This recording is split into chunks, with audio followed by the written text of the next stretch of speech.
Mundra tiger reserve biological park के बाद अब वन्यजीव प्रेमियों के लिए स्नेक पार्क भी बनकर तैयार हो गया है। करीब 10 करोड़ रुपए की लागत से बनाई ये स्नेक पार्क राजस्थान का पहला ऐसा पार्क होगा जहां पर 50 से अधिक प्रजातियों के सांप देखने को मिलेंगे। कोटा बूंदी रोड पर स्थित हर्बल पार्क के परिसर में इस स्नेक पार्क को बनाया गया है, जिसमें मेडिकल स्टूडेंट से लेकर डॉक्टर्स और वन्यजीव कर्मचारी, अधिकारी ट्रेनिंग और रिसर्च भी कर सकेंगे। यहाँ पर कई ऐसे छोटे बड़े केस बनाए गए हैं जिसमें अलग अलग प्रजाति के सांपों और अजगरों को रखा जाएगा। इन केसों के बाहर की तरफ रेलिंग बनाई गई ताकि कोई भी सांपों के केसों के पास न जा सके। साथ ही केसों को पूरे कांच से बनाया गया है ताकि सांप बाहर ना आ सके।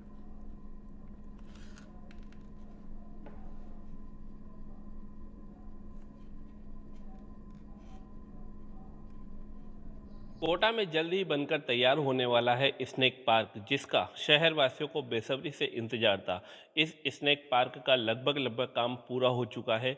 कुछ काम अभी बाकी है जो लगातार यहाँ पे मजदूर कर रहे हैं। अधिकारी इस पूरे स्नेक पार्क की मॉनिटरिंग कर रहे हैं।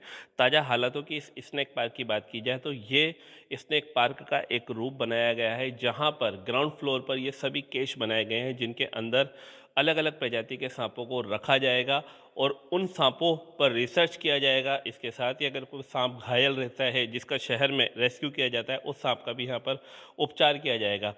प्रत्येक केस की बात की जाए तो यहाँ पर आसपास जो है वॉलपेपर लगाए गए हैं। बिल्कुल वॉलपेपर एक जंगल के तौर पे लगाए गए हैं। इसके अलावा एक टैंक बनाया गया है जिसके अंदर गर्मी के दिनों में सांप अगर रहना चाहे तो वो रह सकता है। पूरे गोलाई के आकार में इस पूरे केश को बनाया गया है। यहाँ पर 50 से अधिक छोटे बड़े केश बनाए गए हैं जहाँ पर सांपों के अलावा अजगर जो कि अलग अलग प्रजाति के होते हैं उनको भी यहाँ पर रखा जाएगा। तो निश्चित तौर पर एक बहुत जो कह सकते हैं कि बहुत ही अच्छी मुहिम प्रशासन ने और सरकार ने यहाँ पर चलाई थी और यहाँ पर इन जो है सांपों को यहाँ पर रखने की तैयारियाँ अब शुरू जल्द ही की जाएगी।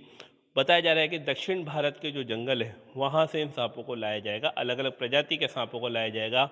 उनकी कितने फिट के वो सांप रहेंगे हालांकि इस बारे में जानकारी नहीं मिली है, लेकिन इन सांपों को यहाँ पे रिसर्च किया जाएगा। लोगों के लिए भी यहाँ पे जो है सांप उन अलग अलग प्रजाति के सांपों को देख सके, इसके लिए भी व्यवस्था की गई है।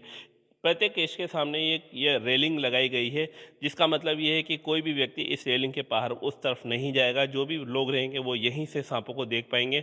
और जो केस बनाए गए हैं वहाँ पर भी पूरा कांच का ये केस बनाया गया है ताकि सांप वहाँ से निकलकर बाहर की तरफ ना आए। तो निश्चित तौर पर एक बहुत ही अच्छा एक सफल प्रयास सरकार की तरफ से, प्रशासन की तरफ से किया गया है और निश्चित तौर पर इस पूरे प्रयास में कहीं ना कहीं रंग लाता हुआ ये पूरा काम दिख रहा है। और शहर वासियों ने, हाड़ौती वासियों की बात की जाए, अगर राजस्थान की भी बात की जाए तो ये सबसे बड़ा स्नेक पार्क कोटा में बनकर तैयार होने वाला है और निश्चित तौर पर इसका इंतज़ार बेसब्री से लोगों को कर रहे हैं और जल्द ही उम्मीद जताई जा रही है कि यहाँ पर अलग अलग प्रजाति के सांप लोगों को देखने को मिलेंगे। कैमरा पर्सन नारायण सिंह के साथ योगेंद्र महावर,